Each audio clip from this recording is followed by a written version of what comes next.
We are those who are transforming our cities to make them greener, more sustainable, really inclusive. We are urban farmers, future makers. Our goal? The global transition to a sustainable food system by 2030. We are shaping a different perspective for urban growth. 17 countries, 21 cities, 30 partners worldwide. A new alliance between young people, local communities, mayors. We are trailblazers. Activism schools. Urban agriculture, city gardening. We are the protagonists of the present, citizens of tomorrow. We are thousands, but we're becoming millions. We are the food wave community, and we've just begun leading the change.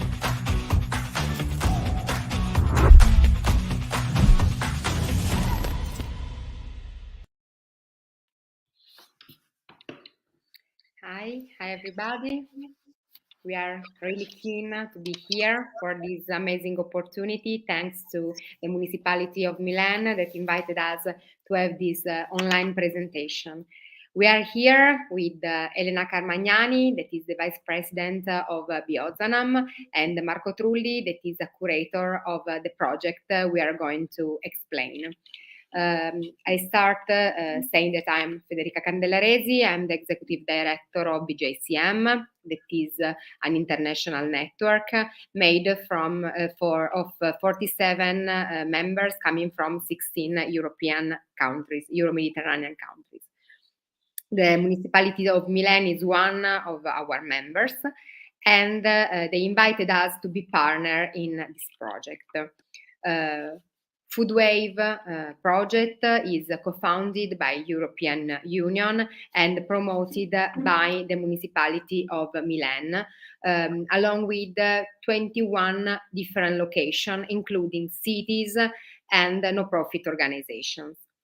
The key message of Food Wave could be resumed as follows. Choose an healthy and sustainable diet to reduce your impact on the planet. Support local food system and territorial markets, fight against food waste, improve your healthy and sustainable food education and share your knowledge, take action to ensure everyone access to healthy, fair and sustainable food. So these are the key this is the key message of this project. BJCEM has been invited in order to promote an international call for participants in order to select 15 young artists to attend an exhibition in Turin. Especially 13 of them will take part to the exhibition, and 2 of them will have the chance to attend a residency in Turin, here in Turin, in October 2022. The curator of the project is, as I said, Marco Trulli. So I would like to ask him to explain the concept of the call. So also in order to help the artists that would like to take part to this opportunity to better understand how to present their candidature and which are the topics they have to concentrate, to focus during their work. After Marco, I'm going to ask to Elena Carmagnani to explain the venue in which we are going to present, to exhibit our works, that is BJCEM. That is for us a very significant place. And for the artists, I think it will be amazing to be there, because they can have the chance to directly work in the space and in the context of BJCEM. So I'm going to ask Elena to explain us the history of the place and to show us also some pictures, and then I come back in order to enter in the technical details in order to participate, to candidate a project for Food Wave. So I kindly ask Marco, please, to explain us the concept of this work, and after I come back with other information. Thank you, Marco. Hi, Federica. Thank you. I'm very pleased to be here to explain this call that is titled "Every Food is a Landscape," When you asked me to think to a concept related to the food wave project, I thought to addressing the theme in a broader way, because the role of art is not to inform, is not to communicate what is morally and ethically right to do, because it would risk being didactic. Art can have social impact if it builds narrative or visions that allow the viewer to question himself on certain issues, to open his eyes, even not to be understood, but to generate questions. Um, for Maria Lai, the famous Sardinian artist, used to say, "If you don't understand, follow the rhythm." We could say today, follow the wave. I believe that's why this call is titled "Every Food is a Landscape," because this theme tries to capture a wide range of interpretations of the role of food in society, which has to do with our everyday life, with culture, with being together. Um, Artistic and philosophical research in recent years has explored ecological themes about the role of nature in the city.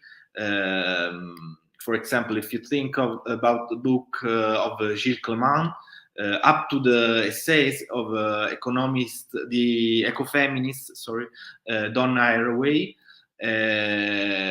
or for example, the radical ecologist of Deepesh Chakrabarti. Researches that supported the artist's thinking, because evolutionary studies tell us that protecting biodiversity is a choice that favors the maintenance of ecosystems, and that where there is more biodiversity, there is cultural, ethnic, and linguistic and biological diversity. And this attention is not a form of nostalgia towards something that has now been lost, but is a way of staying with the trouble, as Donna Haraway wrote. Staying with the trouble is a way of taking moral responsibility by working in the present, with all the people and things that are being affected, with the knowledge that things are imperfect and difficult. In these last years, food has been at the center of a rhetoric that has promoted its exclusivity, separating food itself from the convivial rituality of its social practice. But eating, we know that eating is a cultural fact. And it's a cultural fact when it's a convivial ritual that contributes to defining people's identity and culture. And food is also a landscape, of course, of imagery, of places, of idioms. Anyway, the core of Every Food is a Landscape is about how food production processes impact and design and reshape a landscape.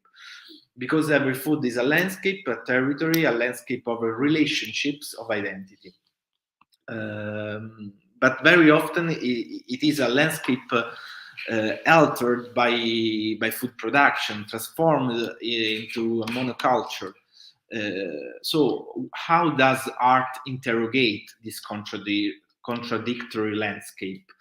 How art works with this dualism?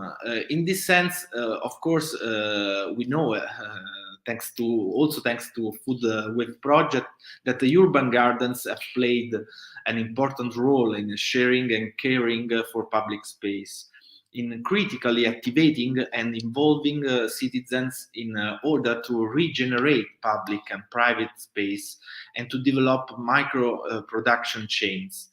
But at the end of the day, what can art do in all this? On this, art in a territorial and urban perspective has built in recent years ecological, community and participatory practices that are inscribed within the wider world of ecological thought in art, which obviously falls within a framework of deep criticism of the capitalist production system and exploitation of the planet's resources. Artists can work on practices and imagery for the care and attention to the ecosystem. They can reconstruct shared rituals of care and sharing of food as a product of conscious choices. They can learn from nature, and yet they can also denounce, of course, the problems arising from improper choices.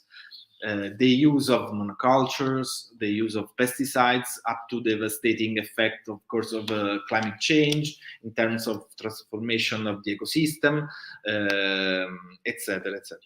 In this sense, however, art is not information. It does not document reality, nor does it reproduce it. According to me, this is very crucially for that code. Now I'm going to show you some works of art of some artists that in the last years has worked on food and on his on the connection of food with society, with landscape, with territory. Because as the philosopher Silvia Federici says, art must propose a re-enchantment of the world, a vision capable of starting from a practice to generate a transformation of the existing. So I quote here a universally known work by Francis Ali. Please, next picture. Thank you.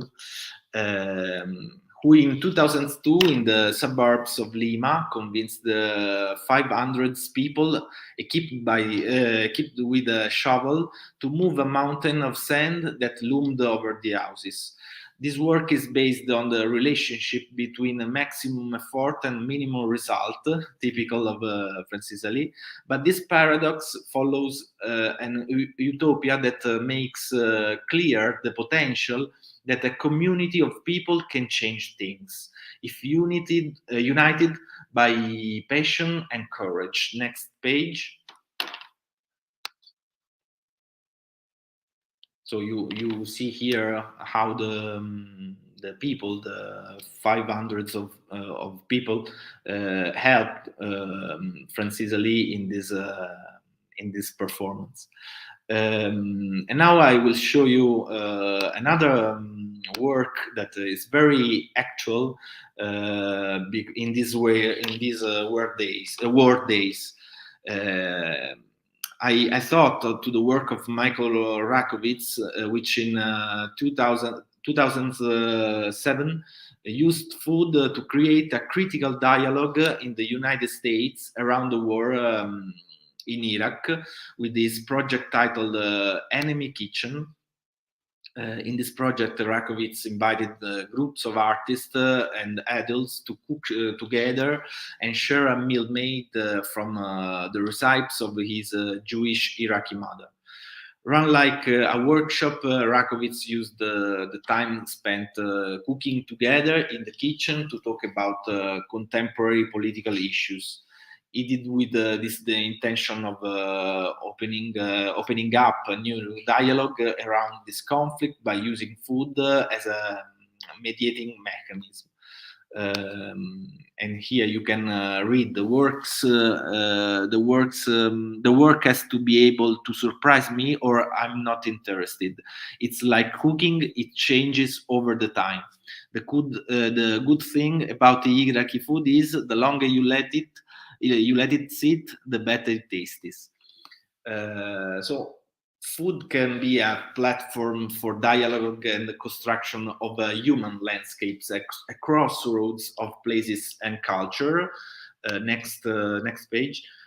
As we know, also thanks to the work of Rikrit Tiravanija,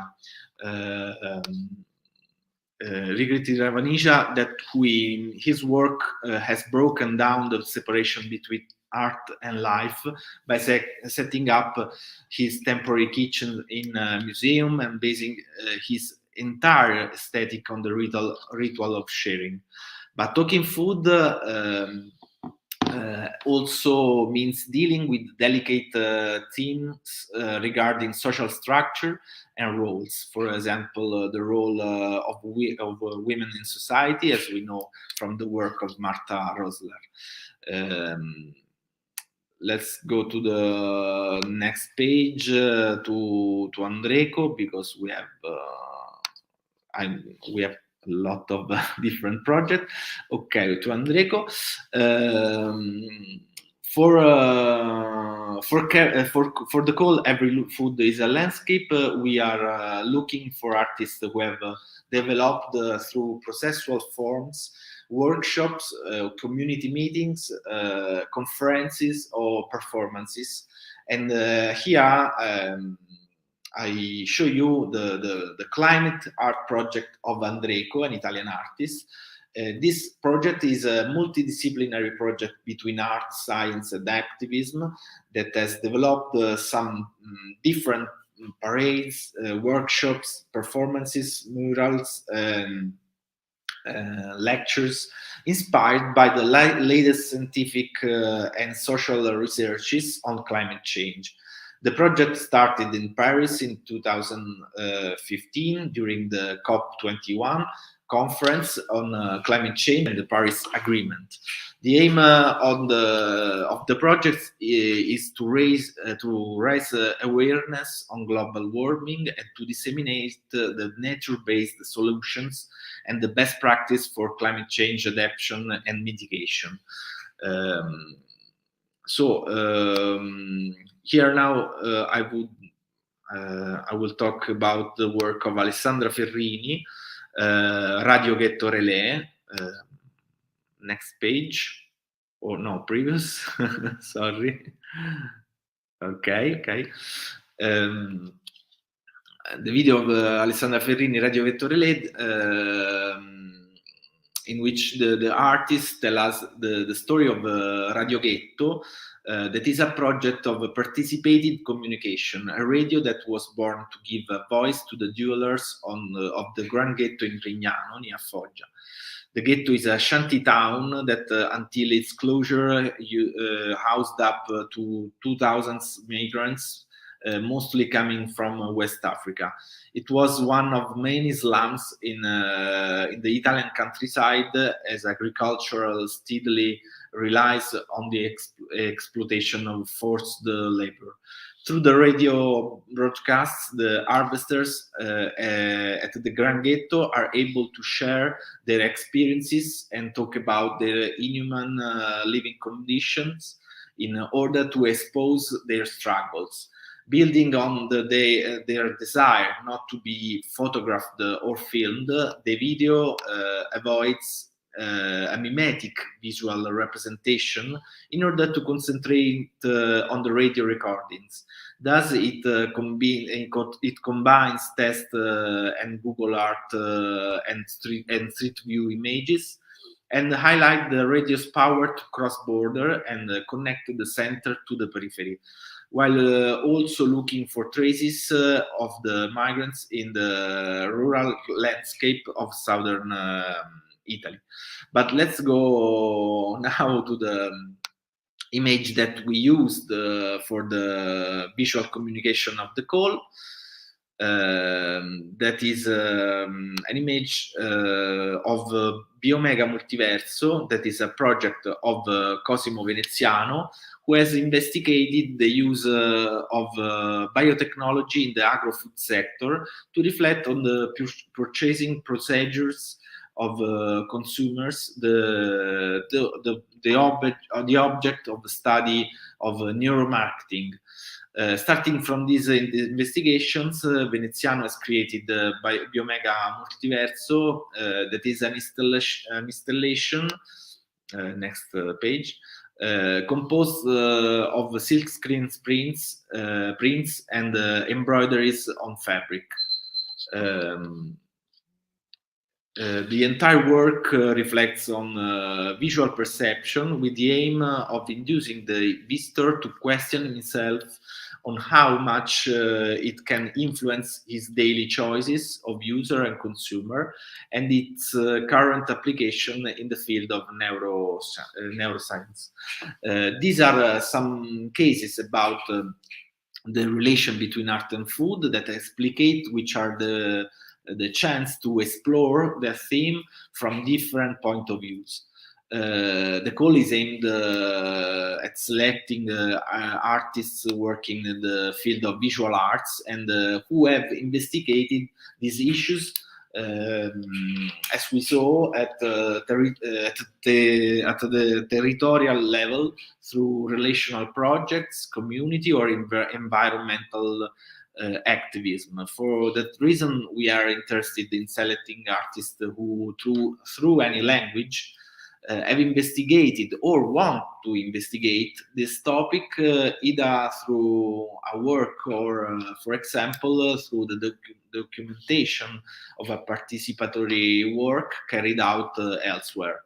As for the residencies, there will be an opportunity to produce works, performances in cooperation with the social and cultural realities of Turin, as BJCEM, for example. So I've finished. Thanks, and of course I'm available for any question. Thank you, Marco. Your presentation has certainly gave us important food for thought and also useful example of artistic practices that I think that could help the artists also to have a clearer picture of the project. So thank you very much. And now I kindly ask Elena Carmagnani to introduce us BJCEM in order to permit the artists to have a clearer picture of the place, the venue in which they are going to work for the residency and to exhibit their work. So the idea for us is to have a project that dialogue with the venue in which the exhibition will be hosted. So thank you, Elena. The floor is yours. Thank you, Federica. Good afternoon to everybody. My task today is to tell you about BJCEM Community Hub, which is the venue where which has been chosen for this call and where you will show your works. So it's very important to for me to transmit what is this place and why it's so significant for your work. So let's start with some images. We are in Torino, in a neighborhood called Madonna di Campagna. We are in the north part of the city, in a periphery quite far from the city center, which is an area where I can say has been forgotten from all the transformation, the urban transformation the city had in the last decades. So it's a very special place, but also a poor neighborhood. So you deal with the periphery atmosphere you can find in this place. The building, we can go to the other images. Yes, the building where the community hub is located is an old, a former factory built in the 30s from a very special architect. His name was Gulgerov. He was also an artist, an architect-artist, and this building is the only industrial building he realized in the 30s. It's a very important example of futuristic architecture, and it's inspired to a boat. You can see all the details, you can see these little portholes, the bridges, and all architectural elements that reminds us to a boat, a big boat inside the city. The factory used to produce steel elements and was in operation until 1965, when it became a place to host poor people with the name of Casa BJCEM. In the 80s, the city of Turin, who held the building, ended the dysfunction and divided the different spaces between different associations. So I discovered this building in 2016 when my association, Orti Alti, who is working in the regeneration of urban areas through community gardens and through nature-based solution, was looking for a place where install our pilot project. So we found this very interesting building we didn't know before, and we met the cooperative meeting service, a social cooperative who has its restaurant in this place since 2000, and they work with, we can go with other images also. Oh, we stay here, okay. And they work in this place since 2000, and they work with fragile young people who are involved in the kitchen and in the work of the restaurant. So Ortialti decided to install in this place, on the roof of the restaurant, this first Orto Alto, which is a community garden on the top of the building. You can see these images. They are from the opening of the Orto Alto in 2016. You can go to the other images just to understand how is this place. In this Orto Alto, we produce different vegetables that are cooked in the kitchen. And also we have beehives to produce urban honey we sell in the kitchen.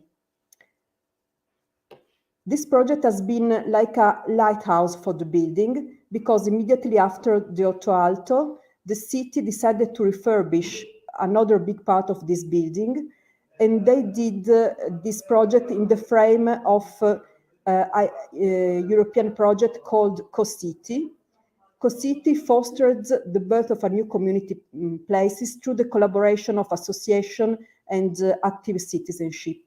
So Ortialti Meeting Service and 3 other associations wrote together a proposal to open here a community hub and manage it together. In 2020, we opened BJCEM, a very special community hub with a strong vocation on nature, circular economy, arts, and cultural innovation. We are open to the neighborhoods and to the city, offering spaces for activities, rooms inside the building, but also outside. You can see in the other images, you can go, yes. This is the main courtyard after the refurbishment of the building. And you can see on the walls these street art paintings made by an artist from Sardinia, Tellas, who works with natural elements. So all this building is inspired to nature. We have this courtyard with full of plants, the Orto Alto on the top of a roof, and another rooftop garden with a natural meadow, yes, this one, on the other roof. We are open to co-produce events and cultural projects, and we have a rich calendar of activities. So you are very welcome to apply to this call, and we are very excited to meet you all. Thank you.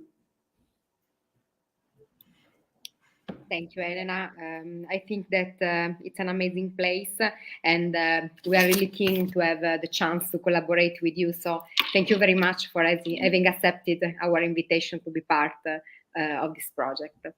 So now we are going into details, and on practical level, we are going to explain exactly who could apply to our call. So we are looking for 15-year artists from 18 to 35 years old, coming or based in different countries that are part of BJCEM network or part of the consortium of Foodwave. So you have the complete list on the call. You can see that we are in Europe, in the Mediterranean, and in Brazil too, because one of the members of the consortium came from Brazil. The exhibition will be in October 2022 in Turin, and the call is open to everybody, but we are only looking for individual candidatures, so no group candidatures. About what to do to present your candidature. You have to send a portfolio, the curriculum vitae, the application form that you can download from our website and from the website of Foodwave, a proposal and the visual material responding to the curatorial concept. You can send already existing artworks or also projects, conceptual ideas, and the related budget to produce it. We need also a motivational letter providing your specific interest in the program. You can send only one PDF, and the email to address your candidature is application@bjcem.org. The deadline is May 8, 2022, midnight, but I really invite all the artists to send the candidature before the deadline and not waiting for the last minute, because if some internet problems occur, it will be difficult to send it on time. Also because any application that came after the deadline will be rejected. The selection will be made by the curator, Marco Trulli, that you met before. And as he explained, project of a relational participatory nature able to engage local communities and to generate profitable exchange will be positively evaluated.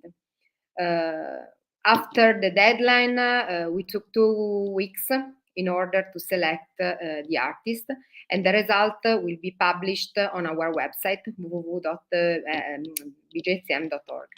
So I really hope that you are going to send the candidatures. You can find the application and the technical form online, and of course you can send us by email a request of information in case something is not clear. Me, Marco, and Elena are available in case you have some question. If you want to write us, you are able to.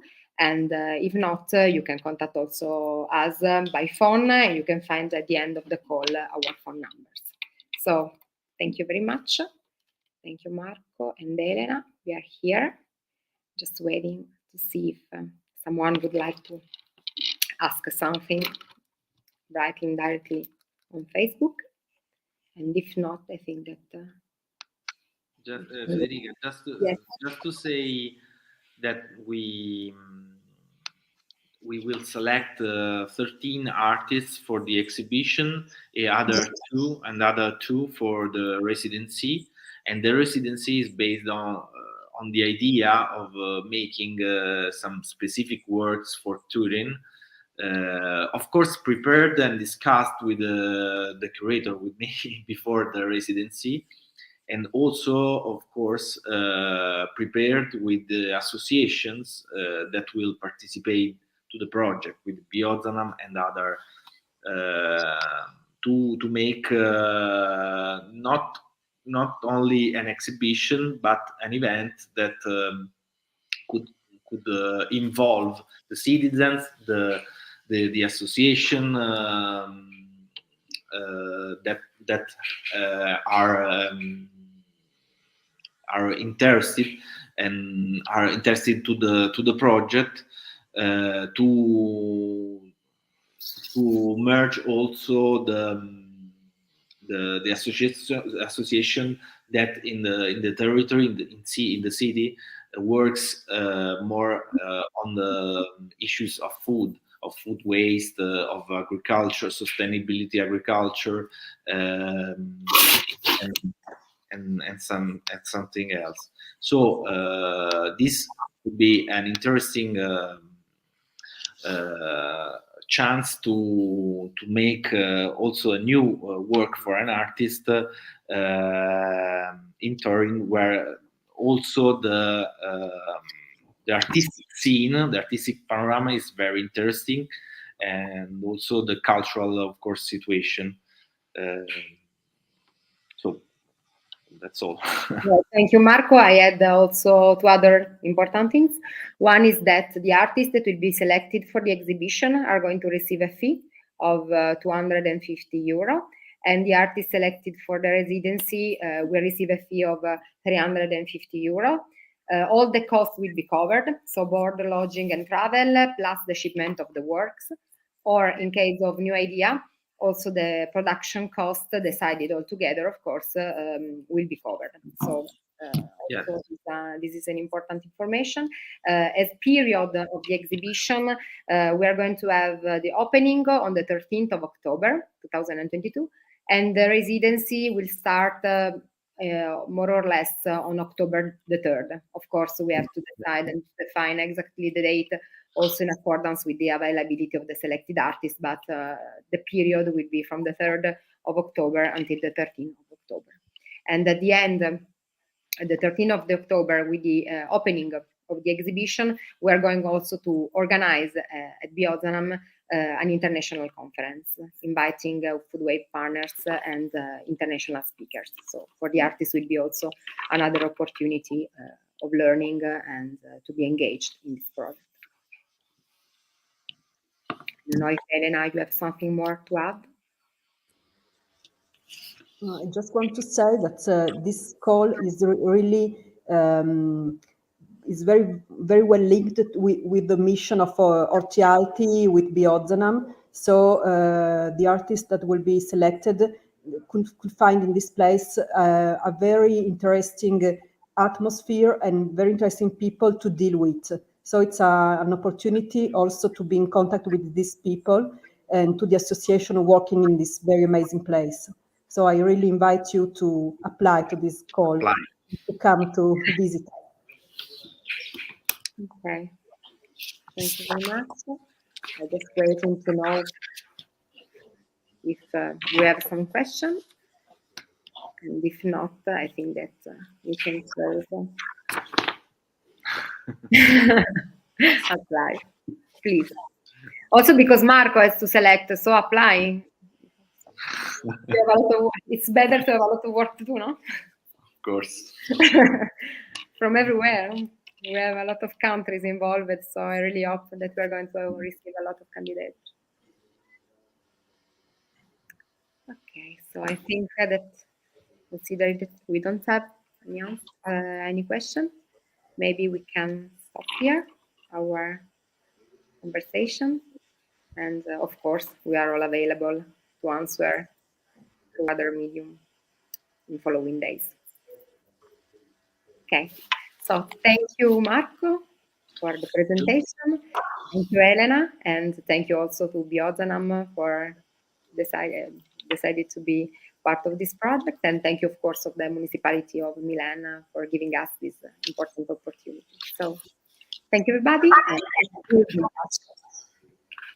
Bye. Bye. Bye. Bye-bye.